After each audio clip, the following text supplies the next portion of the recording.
પેલી કહેવત છે ને કે આ દુનિયામાં માણસ સુરક્ષિત નથી. માણસની તો વાત અલગ છે, પણ આ દુનિયામાં ગાયો પણ સુરક્ષિત નથી. તો જોઈ લો આ વિડીયો કઈ રીતે જીસીબીએ કરી ગૌશાળા પાડી રહ્યા છે. કે ગૌ સેવા એ પ્રભુ સેવા, પણ આપણે ગૌ સેવા કરવા ક્યાં દેવી છે? જેસીબી થી અમારી ગૌશાળા પોલીસની હાજરી કે 200 માણસો આજુની ફાર્મ ની અંદર એને પોઝિશન લઈ લીધી છે. અને બે મજૂર બિચારા નાના માણસો ડરના મારા સામાન બામાન લઈને ભાગી ગયા.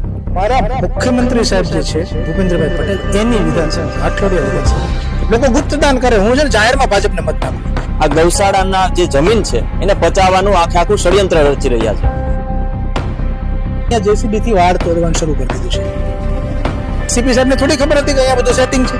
સરકાર જ ભક્ષક અને રાક્ષસ બની જાય ને ત્યારે સામાન્યમાં સામાન્ય વ્યક્તિ પણ પાંગડો બની જતો હોય. અમારા સીસીટીવી તોડવા આવે, અમારા માણસોને અંદર ઘૂસતા હોય તો પાછા બહાર કાઢવા આવે. પાપ જે કરતા હોય ને એ ભગવાનને પગે લાગે. પોલીસે કીધું તોડ, અહીંથી બધી ચોરી લૂંટફાટ બધી થઈ, રોકડ રકમ લઈ ગયા અમારું. આ ગૌશાળા છે અમદાવાદની અલ્ફા ફાર્મની ગૌશાળા. આ વિડીયો એટલો શેર કરો કે ગૌશાળા પાડવાનું તો શું, ગૌશાળા તરફ જોવાનું પણ ભૂલી જાય.